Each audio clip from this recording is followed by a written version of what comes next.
आपके त्याग को एक राजा का अभिमान मानता रहा, पर तो सत्य ये भी है भैया कि इतने वर्षों तक प्रति क्षण में आपको देखता भी रहा। इतने वर्ष मंगल में एक प्रवासी की भांति रहकर अभिमान से दूर होकर भी आपने उन्हें स्वयं से दूर होने नहीं दिया भैया। आपका त्याग आपके प्रेम का साक्षी है भैया। राजा का कर्तव्य निभाने के लिए आपने स्वयं को इतना बड़ा दंड दे दिया। प्रजा के कल के सुख के लिए आपने अपने आज के सुख की आहुति दे दी भैया। मुझसे बहुत बड़ी भूल हो गई है भैया, बहुत बड़ी भूल हो गई है, मुझे क्षमा कर दीजिए। नहीं लक्ष्मण,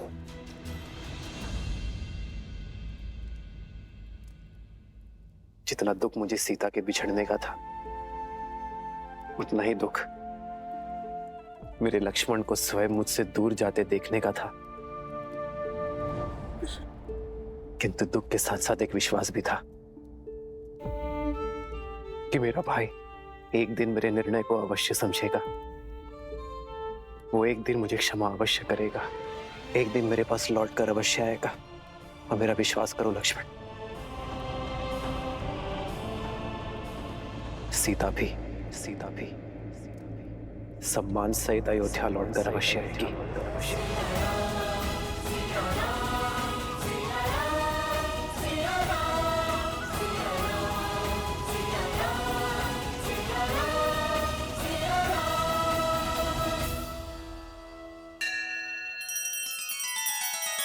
श्री रामचंद्र कृपालु भजु मन हरण भव भय दारुणम नव कंज लोचन कंज मुख कर कंज पद कंजारुणम।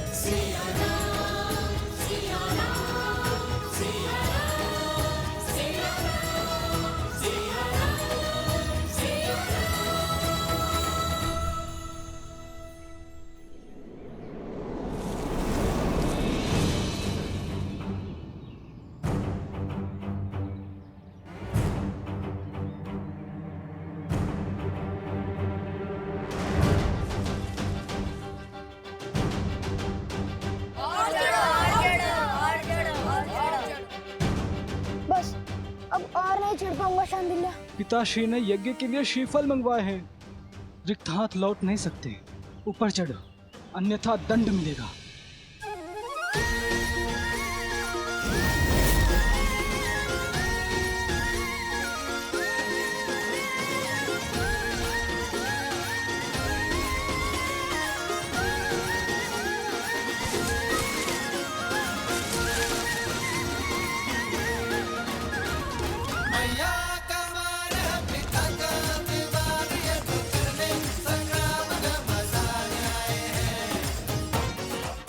कुमुदनी, कहाँ चले गए ये दोनों?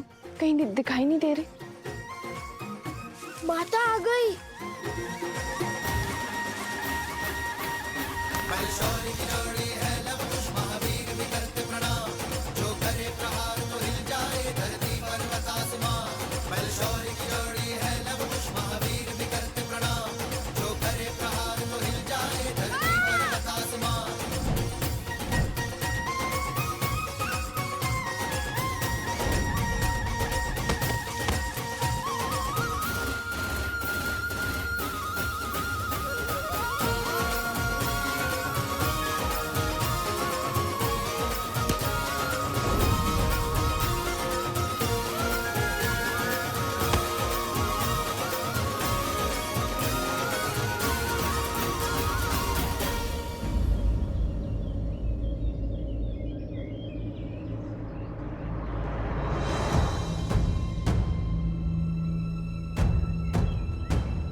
फिर से उद्दंडता कर रहे हो ना तुम लोग? नहीं मानोगे ना तुम दोनों? आज तो तुम्हें दंड देकर ही रहूंगी। कुश, नीचे आओ। नहीं, मैं नहीं आऊंगा। अब दंड दोगी। ऊपर रहकर क्या दंड से बच जाओगे? मैं भी देखती हूँ कि कैसे नहीं उतरते।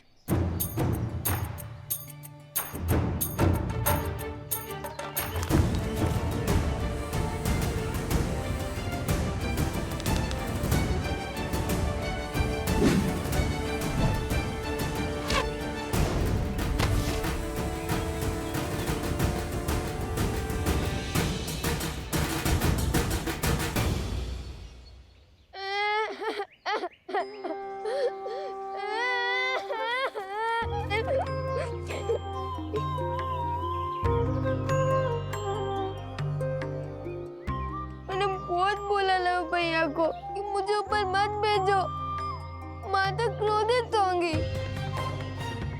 फिर उन्होंने मेरी एक ना सुनी। बड़े भैया का आग्रह था, वरना मैं और इतना बड़ा दुस्साहस। रोना बाद में, पहले दंड लो। जब डांटने का उद्देश्य पूरा हो गया, मैंने रो भी लिया। फिर क्यों डांटना? जो नहीं रो रहे हैं उन्हें डांटिए ना। बहुत वचाल हो गए हो तुम दोनों। आज संध्या का भोजन तुम दोनों को नहीं मिलेगा। जाओ, यज्ञ में भूखे बैठे रहो।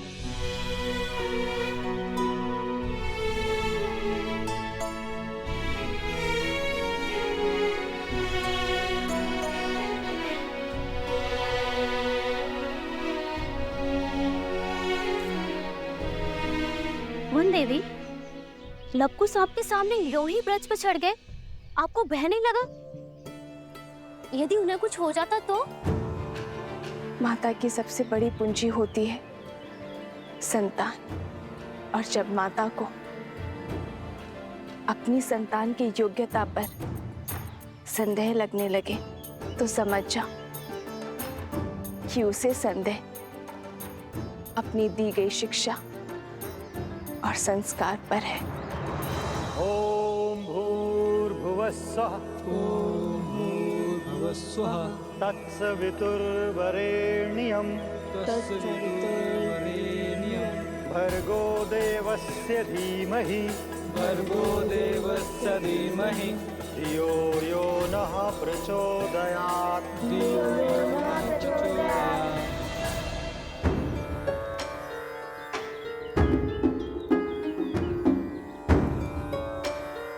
लव, कुश, तड़ासन में खड़े होकर वेद पाठ करो। यही दंड है तुम्हारा। जी गुरुदेव।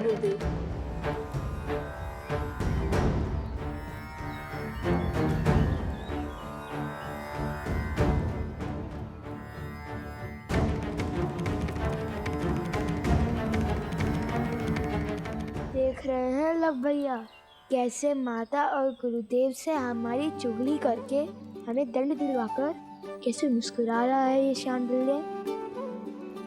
पता नहीं माता का मन बसीचेगा भी या नहीं। मुझे तो अभी से ही भूख लग रही है। और दंड पाना है? शांति से वेदों का पाठ करो और करने दो। ओम भूर्भुवस्सुः तत्सवितुर्वरेण्यं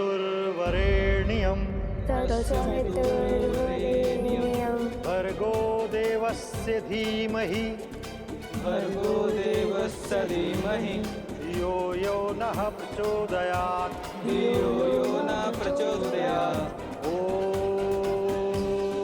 ओम भूर्भुवस्सुः तत्सवितुर्वरेण्यं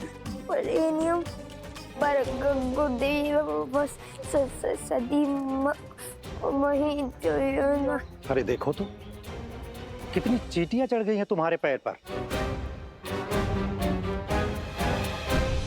जाओ, पैर धो लो और अपनी माता से कहो औषधि लगा दे।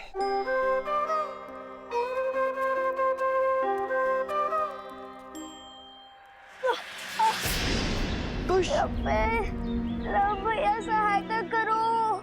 जाओ, सहायता करो। जी गुरुदेव। कुश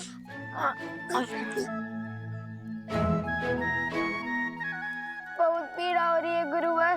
क्या भैया मुझे कुटिया तक छोड़ सकते हैं? जाओ।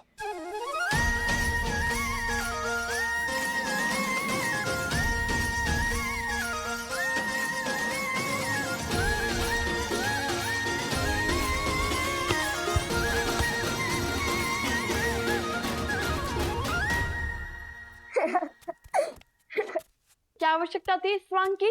आवश्यकता थी भैया। हमने देखा नहीं शांडिल्य का मुख कैसे उल्लू की भांति उतर गया था।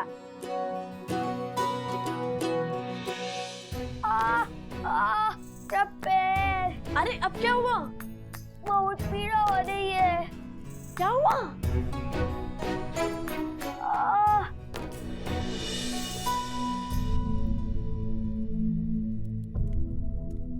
हुआ कुश? कैसे हुआ ये सब? तारासन में खड़े खड़े वेदों का पाठ कर रहे थे, तभी चींटियों ने काट लिया इसे। कितनी पीड़ा हो रही होगी ना। मैं औषधि बनाती हूँ जिससे तुम्हारा कष्ट छूमंतर हो जाएगा।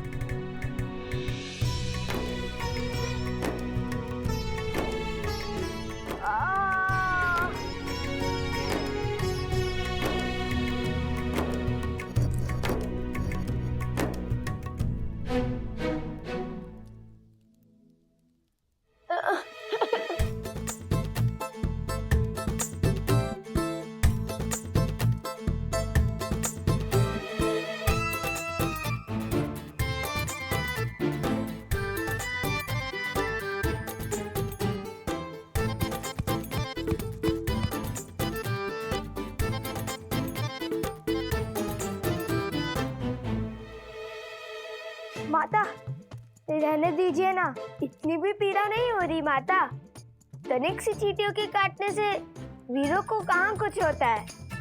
औषधि रहने दीजिए माता, और भोजन खिला दीजिए, बहुत भूख लगी है। दंड में दया नहीं होती। और जब ऋषि हरित ने अपने पुत्र शांडिल्य को नारियल लेने के लिए भेजा था, तो तुम दोनों वृक्ष पर क्यों चढ़े? आज तुम दोनों को अन्न का एक दाना भी नहीं मिलेगा। मुझे लगा आप भूल गई होंगी। अब रोना शुरू मत करना।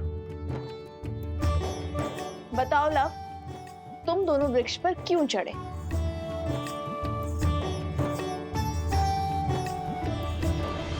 हम ये जो पूंछ लगाकर घूमते रहते हैं ना, उसके कारण आश्रम के सभी बालक हमारा उपहास उड़ाते हैं, वानर वानर कहते हैं। तो तुम दोनों पूंछ लगाते ही क्यों हो? क्योंकि हम श्री राम के सबसे बड़े भक्त हैं।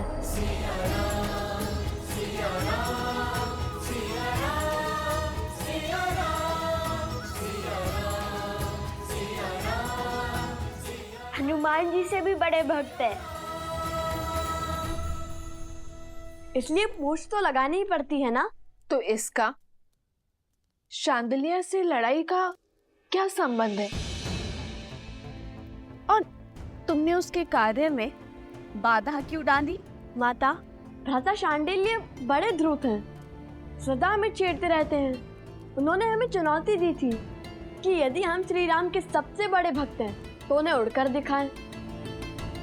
और पता है सोमकरण ने क्या कहा?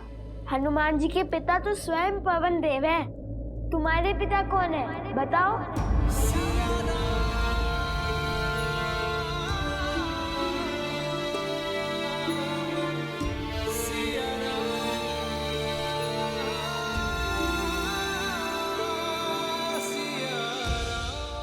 तो तुमने क्या उत्तर दिया? उत्तर तो भैया ने दिया है कि पिता ज्ञान देते हैं और माता संस्कार। हमें तो दोनों ही माता से प्राप्त हुए, तो हमारी माता ही पिता हुए। अब आप बताइए, यदि हमारी माता ही हमारे पिता है तो इसमें समस्या क्या है? हमें तो नहीं है। माता, हम उड़ तो नहीं पाए, पर वानरों के बाती वृक्ष पर चढ़कर नारियल अवश्य तोड़ लाए हम, है ना भैया? तो हुए ना हम श्री राम के सबसे बड़े भक्त।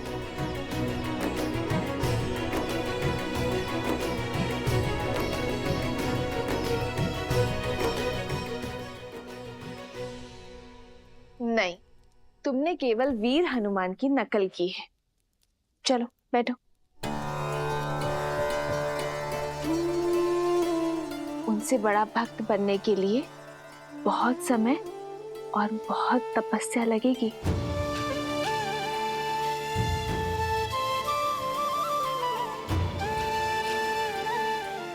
चलो भोजन करते हैं।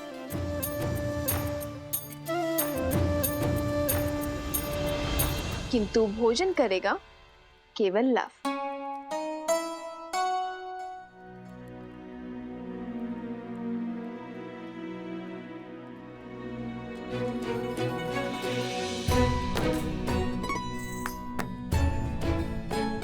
किंतु तो तुम्हारे दंड का क्या? तुम भोजन नहीं खा सकते। मैंने तो सिर्फ मुंह ही खोला था, किंतु ग्रास तो माता ने खिलाया है। दंड में मुंह खोलना अपराध थोड़ी ना है ना? है ना? है ना? है ना? मैंने क्षमा किया तुम दोनों को।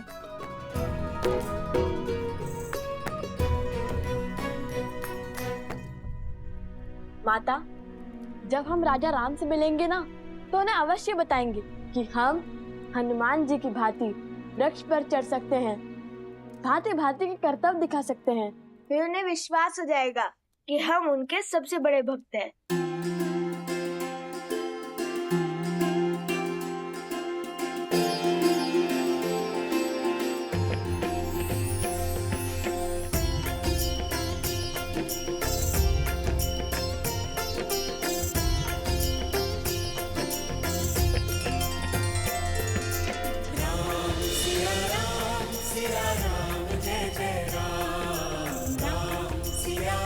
बस आस है तो उस दिन की जब ये आपसे मिलेंगे अपने पिता और आराध्या से।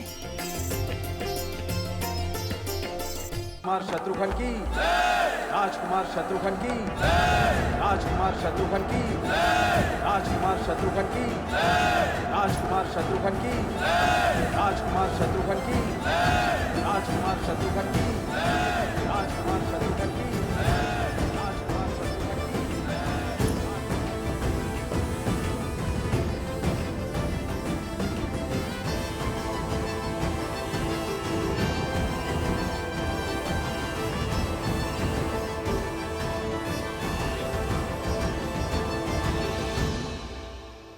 राजकुमार शत्रुघ्न नहीं, मधुपुरी का राजा शत्रुघ्न कहो।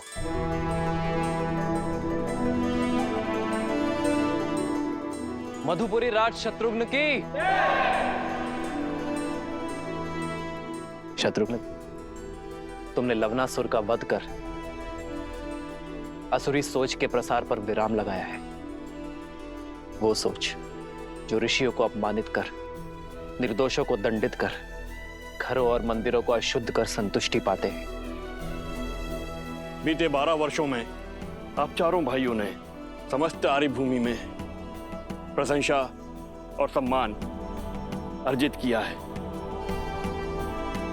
अब समय आ गया है कि रघुवंश का सूर्य ध्वज पूरी सृष्टि में लहराए, जिसे देख हर असुर और आसुरी सोच भयभीत हो जाए। और इस सपने को पूरा करने के लिए हमें रासु यज्ञ करवाना चाहिए भैया।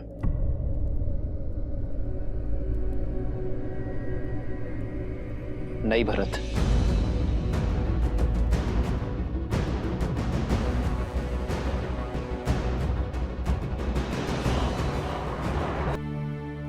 राजसूय यज्ञ अर्थात हर राज्य का राजा बन जाना, हर राज्य का राजा हमारे आगे नतमस्तक हो, बल से हमारी सत्ता स्वीकार करे। किंतु ये मुझे स्वीकार नहीं है भरत।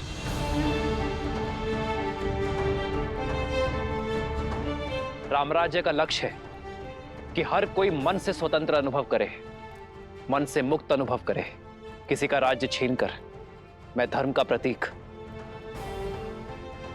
अयोध्या का पावन ध्वज नहीं लहरा सकता भरत। जिस राज्य का राजा सहर्ष हमारी नीति स्वीकार करता है, उसे सुख से राज्य करने का अधिकार अवश्य होना चाहिए। हमें केवल मित्रता और संधि की चाह है, और इसलिए मैं राजसूय यज्ञ के लिए सज्ज नहीं हूं। किंतु राजगुरु वशिष्ठ की बात उचित है। हमें सूर्यवंश की छत्र छाया समस्त भारतवर्ष में फैलानी चाहिए। भैया, किंतु ये होगा कैसे? अश्वमेध यज्ञ से।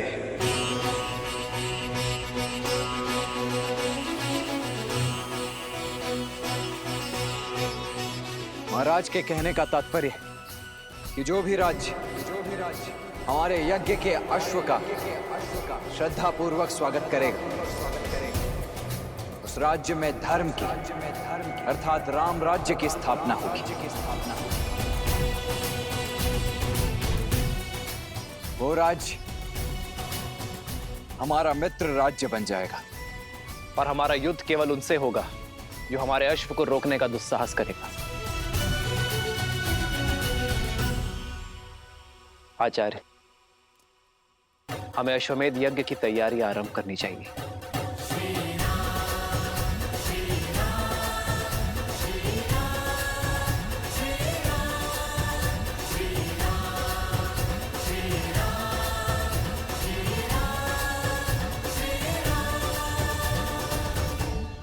राम का ध्यान भटक जाए, वो ये यज्ञ संपन्न न कर सके, और तब तक मैं बानासुर के साथ सीता को अयोध्या लाने का षड्यंत्र रचता हूं। स्मरण रहे, हारे हुए सन्यासी के लिए समाज में न तो क्षमा है और ना ही स्थान। सन्यास लेकर सिया राम ने मुझे हराया था। अब मैं सन्यास की वही ढाल उनसे छीन कर उन्हें मार दूंगा।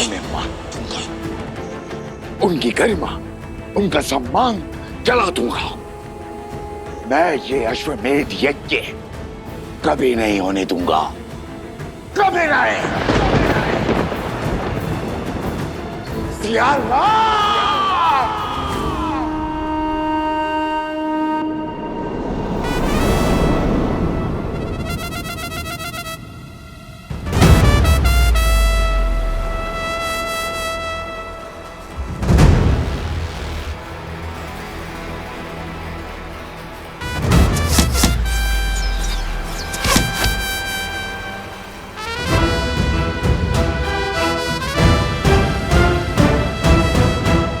इसमें कौन सी बड़ी बात है लवकुश?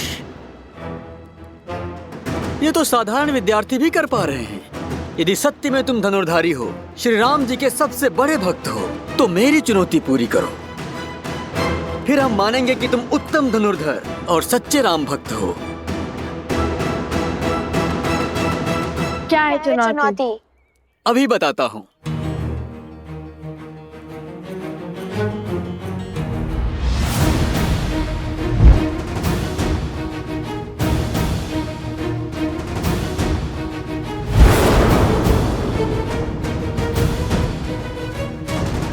तुम्हें इन मटकों को भेदना है।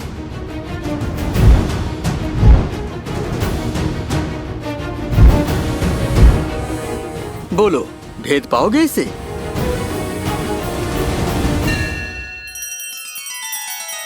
श्री रामचंद्र कृपालु भजु मन हरण भव भय दारुणम। नव कंज लोचन कंज मुख कर कंज पद कंजारुणम। सिया राम, सिया राम, सिया राम, सिया राम, सिया राम, सिया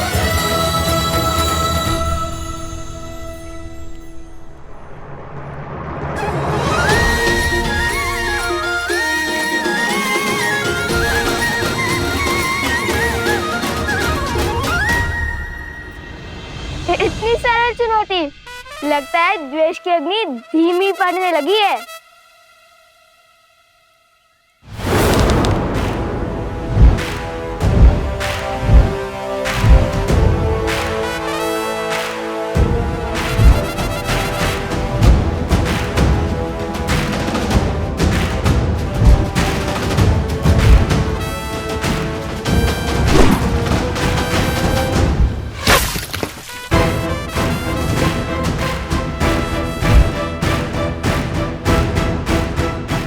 बस इतना ही सामर्थ्य है? बंधु, तुम बहुत अधीर हो, पूरी बात नहीं सुनते। चुनौती एक प्रहार से 3 मटकों को फोड़ने की है। स्मरण है ना राम भक्त, किष्किंधा में कैसे रामचंद्र जी ने एक साथ 7 वृक्ष भेदे थे।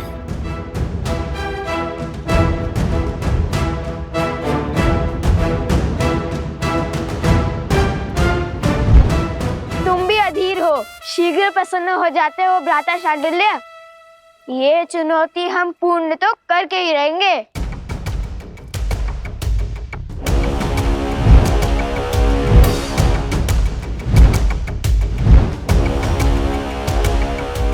चाहिए भैया, भेज दीजिए। हाँ हाँ, भेज दीजिए मटके। वैसे ही जैसे प्रभु राम ने वो सारे वृक्ष भेजे थे। मैं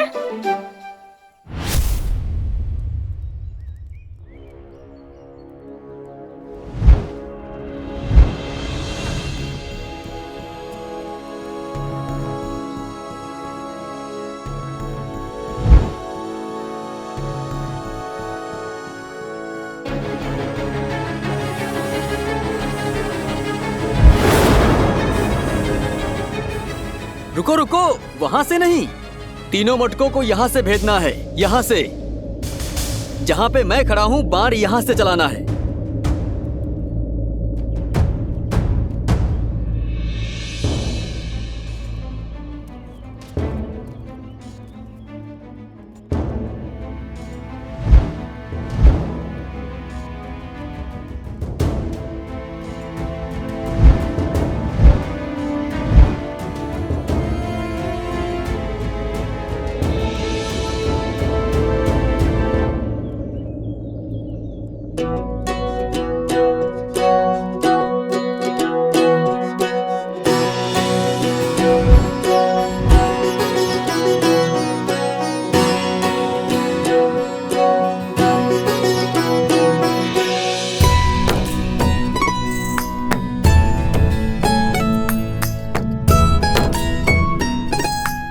अब ये कहाँ चले?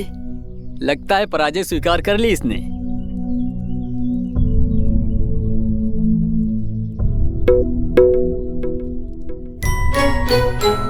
ओह, समझ गया।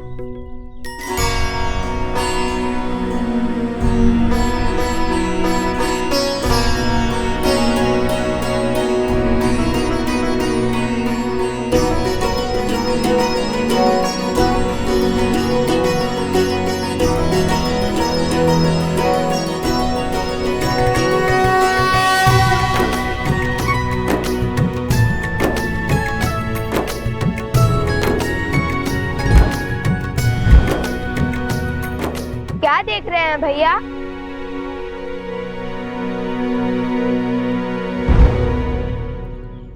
यही कि राम नाम से हर कठिन कार्य सरल हो जाता है। ध्यान से देखो।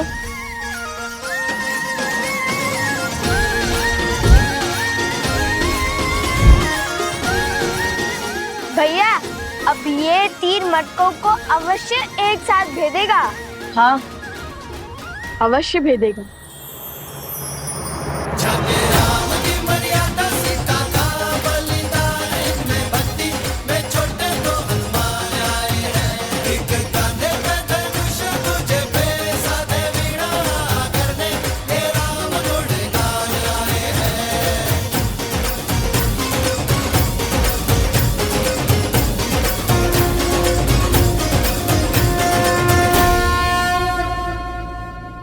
हमारे मित्रों को हमारी राम भक्ति पर संदेह है।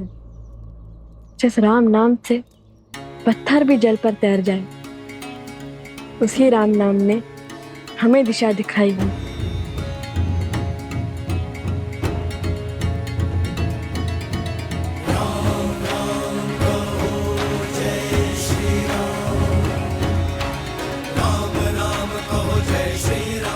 राम सर्वे हो रघुवर कहात तो हर दुविधा आसान होगी। तुम वीर पुरुष, तुम पराक्रमी, तुम मर्यादा के हो स्वामी। साथ तुम्हारा जिसके साथ, तुम संकट हर लो आगामी। वंदे है विश्वास तो आकाश में वर्षित करेगा।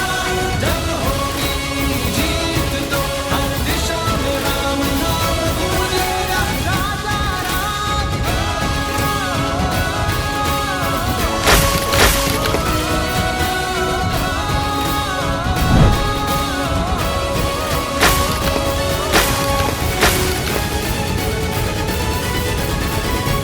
हे प्रभु।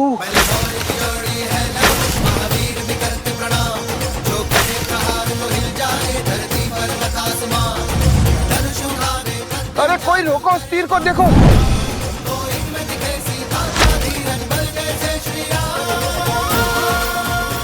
ये क्या हुआ भ्राता?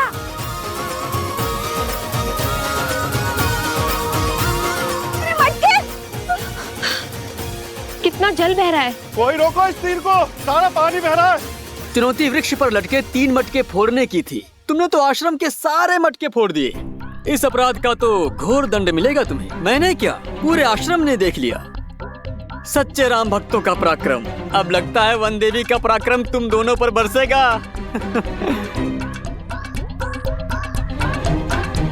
लव कुश, लो आ गई तुम्हारी माता, अब आनंद आएगा। अब क्या उत्तर देंगे माता को?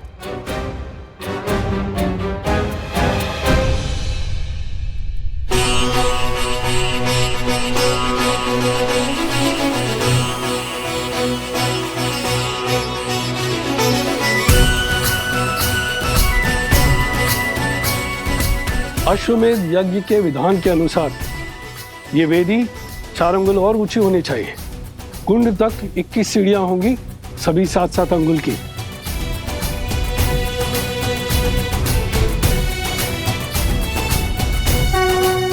प्रणाम ऋषिवर। कल्याण मस्तु ऋषिवर। आप सबका कोटि कोटि धन्यवाद ऋषिवर। इस यज्ञ की सज्जा के लिए पधार कर आपने अयोध्या पर बहुत बड़ा उपकार किया है। ये यज्ञ कोसल राष्ट्र के लिए अत्यंत महत्वपूर्ण है।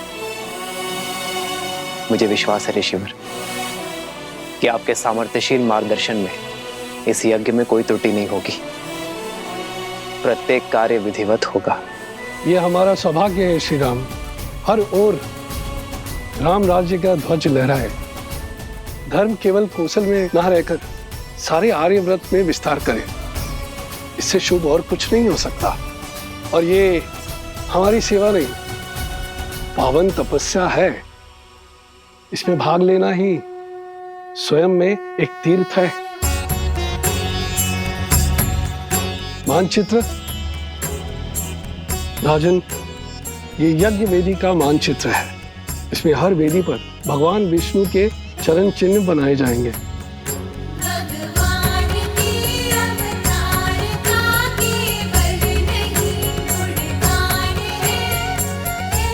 आइए।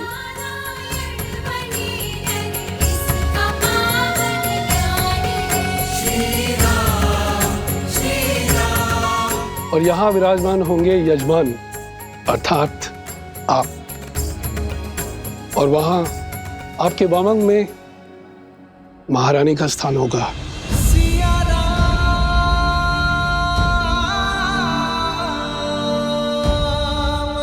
वेदों के अनुसार यज्ञ में यजमान के सपत्नी सम्मिलित होना अनिवार्य है। बिना युगल आहुति के न यज्ञ पूर्ण होता है और ना ही उसका फल मिलता है। आपकी और महारानी की आहुति की शक्ति ही साम्राज्य में सुख और समृद्धि को बढ़ाएगी। राम सिया राम सिया राम।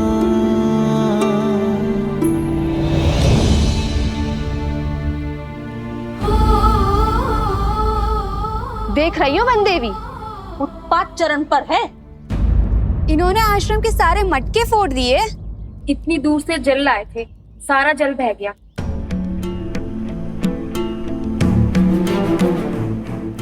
लवकुश, ये कैसी उद्दंडता है? क्यों किया तुम दोनों ने ऐसा? उत्तर दो। ये कैसा खेल था?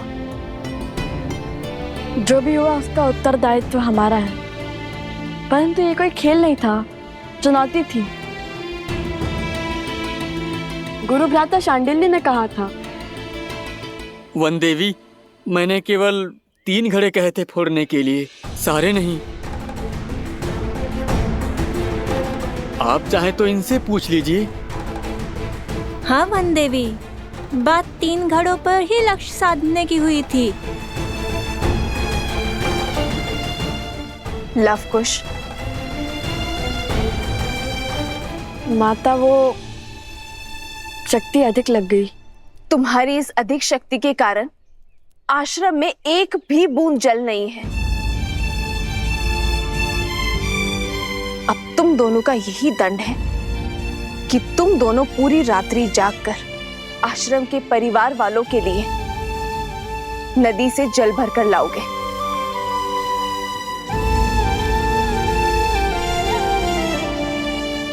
समझे? पर जल लाओगे किसमें? सारे घड़े तो फूट चुके हैं। अब पहले तुम्हें कुम्हार के पास जाना होगा और नए घड़े लेने होंगे।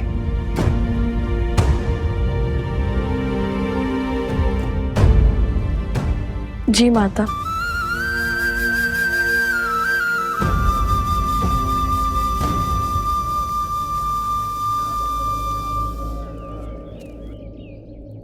आप चिंतित ना हो देवी। कुछ व्यक्तियों की दृष्टि में यह उद्दंडता है, पर सीधा देखा जाए तो श्री राम नाम की महत्ता की गूंज छुपी है इसमें। इस परीक्षा ने यह सिद्ध कर दिया कि राम नाम की शक्ति में इनका विश्वास कितना दृढ़ है। राम सिया राम जय जय राम। राम सिया राम जय जय राम।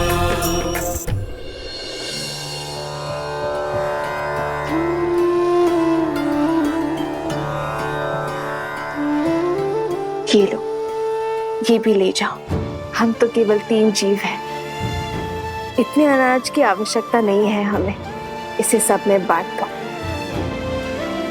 और वैसे भी आश्रम पर जो संकट आया है उसके दोषी मेरी संतान ही तो है। किंतु ये कुमुदनी, ये कोई उपहार या उपकार नहीं है, मेरी क्षमा याचना है।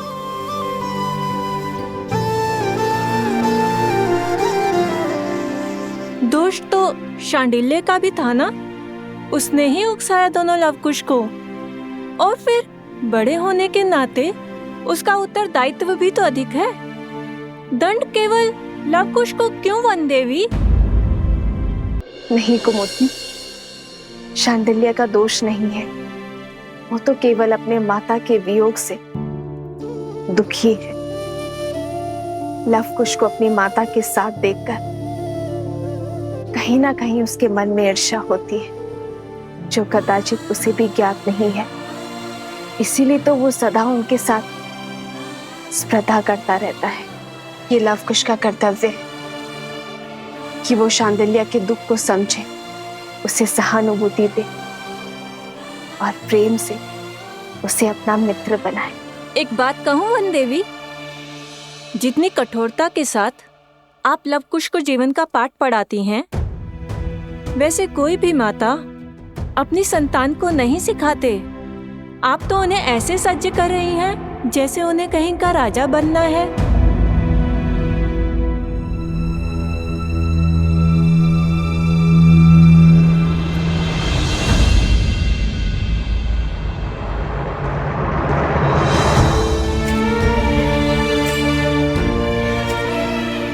अब इसे मैं कैसे समझाऊं आर्य कि एक रानी केवल प्रेम रूपी माता नहीं बन सकती। मेरे कंधों पर अपने पुत्रों को पिता के समरूप बनाने का भार भी तो है ना आर्य, ताकि कल को वो पूरी निष्ठा के साथ अयोध्या के सिंहासन और प्रजा के मन पर राज कर सके।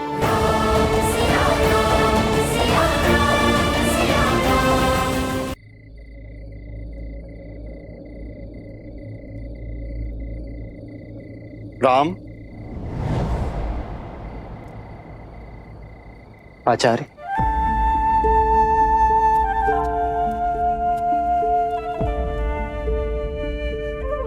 प्रणाम आचार्य। कल्याण। आचार्य, आप रुक क्यों गए? मैं अयोध्या का महाराज बाद में हूं, सबसे पहले आपका शिष्य हूं। मेरे समीप आने के लिए आपको किसी शब्द या अनुमति की आवश्यकता नहीं है। पधारिए। कई आचार्य, क्या आदेश? आपके आने का मंतव्य क्या है? विराजी। नहीं राम, तुम्हारा कर्तव्य केवल राज्य की सीमा का विस्तार ही नहीं है, तुम पर राज्य की स्थिरता, शांति, सुख और समृद्धि का भार भी है। और ये वनवासी सा जीवन इस समस्या का समाधान नहीं है वत्स। जानता हूं गुरुवर, इसलिए तो अश्वमेध यज्ञ करवा रहा हूं। यह जानते हुए भी कि बिना पत्नी के यज्ञ संपूर्ण नहीं हो सकता। राम, इस राज को एक सक्षम राजा ही नहीं, सर्वश्रेष्ठ पुत्राधिकारी भी चाहिए। ये भी तुम्हारा ही कर्तव्य है। और उसके लिए तुम्हारे साथ तुम्हारी अर्धांगिनी का होना अनिवार्य है। कहो, क्या होगा इस समस्या का समाधान?